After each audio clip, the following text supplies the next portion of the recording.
Okay, hey, hi, and welcome. Today's topic is a game called Eldest Souls. I first got introduced to the game through a Steam dumpster dive video from Iron Pineapple, where it piqued my interest. So I bought it on Steam for about 20 bucks. The game is also available on PlayStation, Xbox, and Switch. It was developed by Fallen Flag Studio, which sounds like an actual game development studio, but the game was primarily made by 3 people, and the main guy took a break from his studies, which makes it all the more fascinating, and you got to appreciate their dedication. Eldest Souls is a pixelated Souls-like boss rush RPG with a top-down view. Okay, that might have been a bit much, so let us quickly go over what was said. Pixelated refers to the graphics. Souls-like refers to the Dark Souls games, gloomy, dark, hard, with action combat and a dodge roll, especially a dodge roll. Boss rush means that you only fight boss monsters, no other enemies. RPG refers to some kind of customization to your character, mostly a build which influences your way of playing the game, and a story which you can influence through your decisions in the game. Top-down refers to the fixed isometric camera angle of the game. Let's take a look at the graphics. The game looks amazing. The artwork is really impressive and the attention to detail is great. The music is great as well and matches the environment really good. Story. Upon starting the game, you get shown one amazing cutscene, which I always like to watch. Was born. Eons of idleness passed before suddenly it shattered. And I am not sure, but I think they hired the same voice actors from Dark Souls. Okay, upon comparing the intro cinematic to Dark Souls 1, 2 and 3, I can confirm that they did not hire the same voice actors, but the fact that I thought so upon hearing the intro for the first time speaks volumes about how well they did, or how bad my ability is to differentiate between voices. The story is pretty simple. There are some big bad gods that enslaved humanity. One day humanity had enough and rebelled against the gods, winning over them and imprisoning them. Thousands of years later, at the time of the game, the land has been befallen by a curse, and a lot of people turn their faith towards the gods. With humanity devastated and at the brink of collapse, the moon spawned a final, most refined shard which got forged into your sword, with which you are set out to slay the remaining gods inside their prisons. Gameplay. The basic combat is smooth and feels well refined. You got a basic attack, a charge attack, a dodge roll, and a blood burst. In game, a blood burst is a powerful attack, only possible after you landed a charge attack. To be precise, you can cast it as long as your bloodthirst bar is at least half full. Charging an attack locks you in place, but up until you are fully charged, you can always change the direction. The enemies have a defined moveset. This makes it quite easy to remember, although it is not easy to master, because the order of abilities is mostly random and there are a bunch of area of effect attacks. The timing of the abilities also greatly varies between bosses. For character customization, you can choose between 3 main skills: Wind Slide, Berserker Slash and Counter. You can then choose between a path for a specialization, if you want to call it that. Those mostly passive effects can change the use of your ability a lot, as well as your basic attack, charge attack and your blood burst. For further customization, you can imbue the skill you chose, your charge attack, your blood burst and your dodge roll with a boss soul crystal thingy, which gives those moves additional properties. You can also use one of the crystals as another ability. The crystals have varying effects depending on what they got added to. For example, the frost soul added to your blood burst will spawn a 2-second delayed icicle that will replenish your bloodthirst bar if it hits the enemy. The same soul added to your dodge roll will let you dodge once more without consuming stamina for the next 1.5 seconds after dodging. Oh yeah, and do read the descriptions carefully. A lot of those soul crystals have negative effects as well, mostly losing health or more damage if you are above a certain threshold. You can also collect 4 recipes for other weapon types, which all have different stats: damage, attack speed and movement speed, which also helps in customizing your playstyle. The way to the first enemy functions as a tutorial, introducing the game's basic mechanics: attacking obstacles, charging barricades, blood-bursting doors, and dodging life-threatening locks. Now, let me tell you more about my experience going into this. I first got caught by surprise when the first lock hit and killed me. I'm getting strong. From the intro alone, I'm getting massive Dark Souls vibes, especially because I think the... Damn it.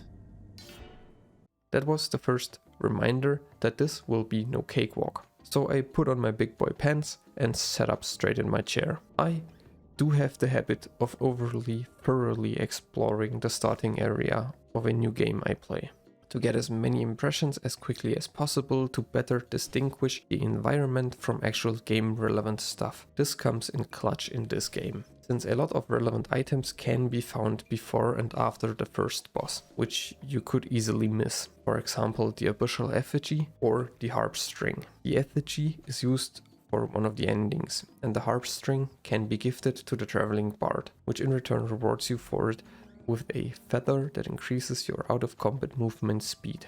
This comes in clutch because the map is massive and the walking distance between bosses therefore takes time. Sure, you can use the crystals as fast travel points, but you got to get there in the first place. And with the feather being available from the start, it helps out a lot. Oh yeah, this is only acquirable after fighting the first boss and before defeating the second. After that, the bard won't be there anymore. The first enemy can hardly be considered a boss. With this one, it is clear that it is made as a tutorial boss. This does not mean it is a pushover. It definitely has some mechanics and attacks that could kill you. With that said, I beat it on the second try.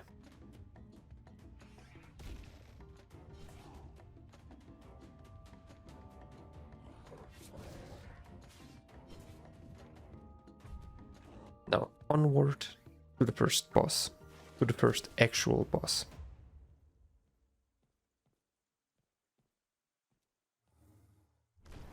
Which reminds me of something. Somewhere I've seen this before. Okay, there was a comparison to the first boss of Dark Souls 3 here, but in hindsight it does not feel appropriate. The boss has not that much resemblance to Gundyr. It's only the transition to the second phase that looks similar. It even got the same transition into the second phase of the fight. Now, this boss is no cakewalk. Yeah, sure, it is the first boss and compared to the later bosses rather easy, but it will surely whoop your ass if you don't respect its attacks, which goes for all the bosses. Most of the bosses are manageable, and you can see your progress rather quickly. There's only one boss that absolutely got to me, and it was the Frost boss. Due to its small arena and its massive AoE attacks, I got hit so many times. And guess what happens after getting hit 3 times? You will be slowed to a halt, and the boss casts an almost impossible to dodge icicle from the ground beneath you, which only deals 45 damage. Got about 100 health.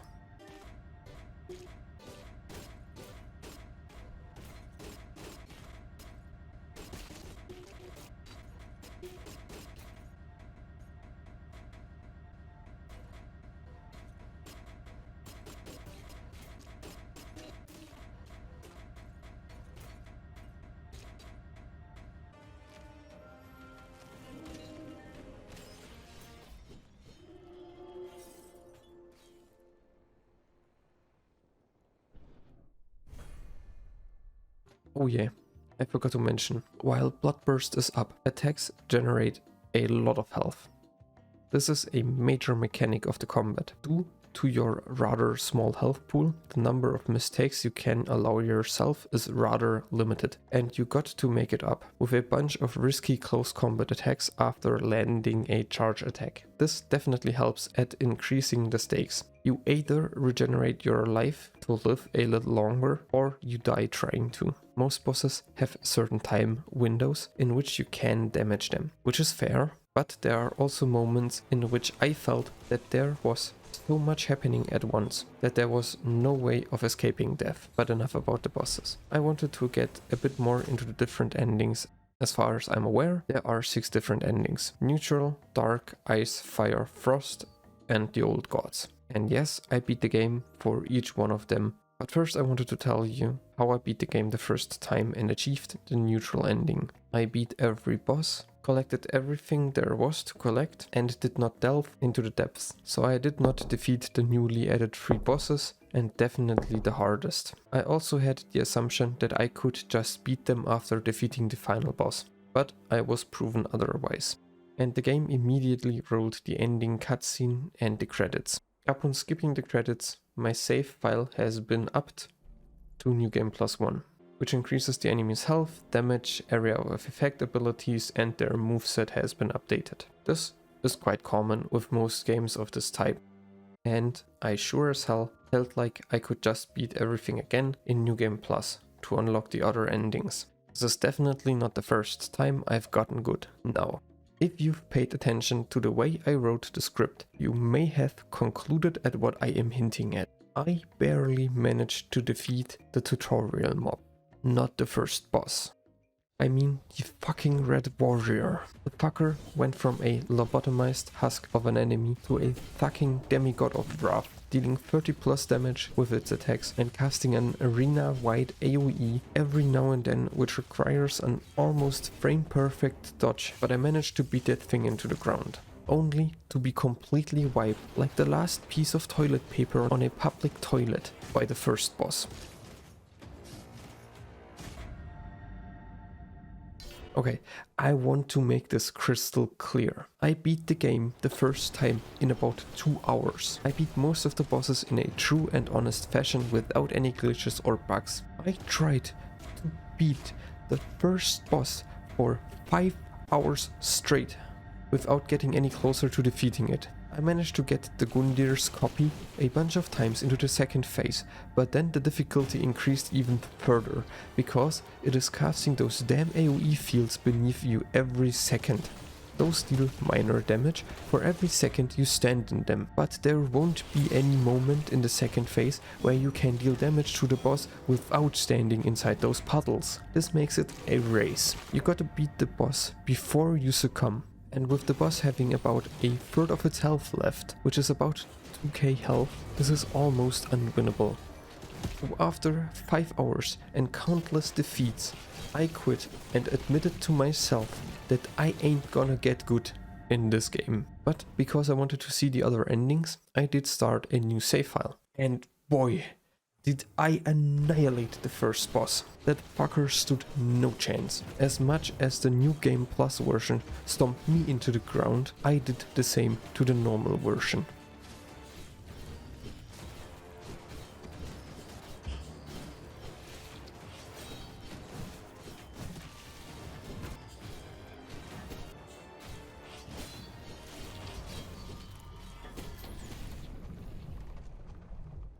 So I did breeze through the game 5 more times and did finish all the other endings.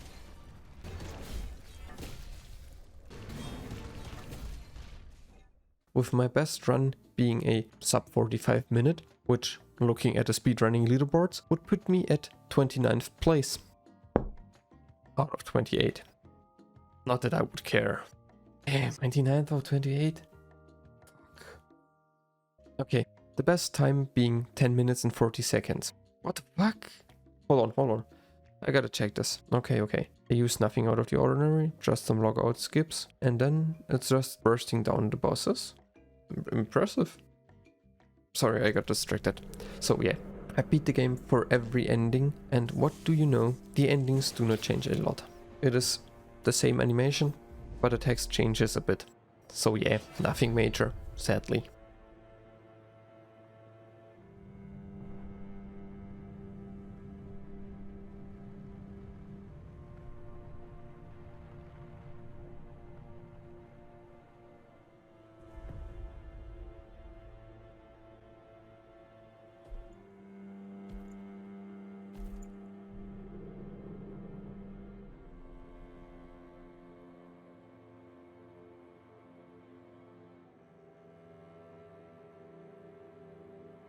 Oh yeah, and by the way, I lost 5 of my save files because I upgraded my PC from an i7 6800K with an Asus X99 gaming mainboard and 32GB of DDR4 RAM with 2800 MHz to an AMD Ryzen 5 7600X, an ASRock X670E PG Lightning mainboard and 32GB of DDR5 RAM with 7200 MHz. And I must say, it feels way smoother than I thought it would. But yeah, I lost the save files to the RAM not running stable and crashing my PC while playing, which corrupted the files, and therefore I had to play the game again. Because I did not play through the endings one by one, I beat every boss in each of the save files and then wanted to record all the endings in a quick succession, which in hindsight was a rather stupid idea. But enough now, I give this game an 8 out of 10. Nice graphics, gameplay feels good and the music is nice. The normal bosses are challenging. New Game Plus is a bit too harsh for me and it felt a little short, but that's okay.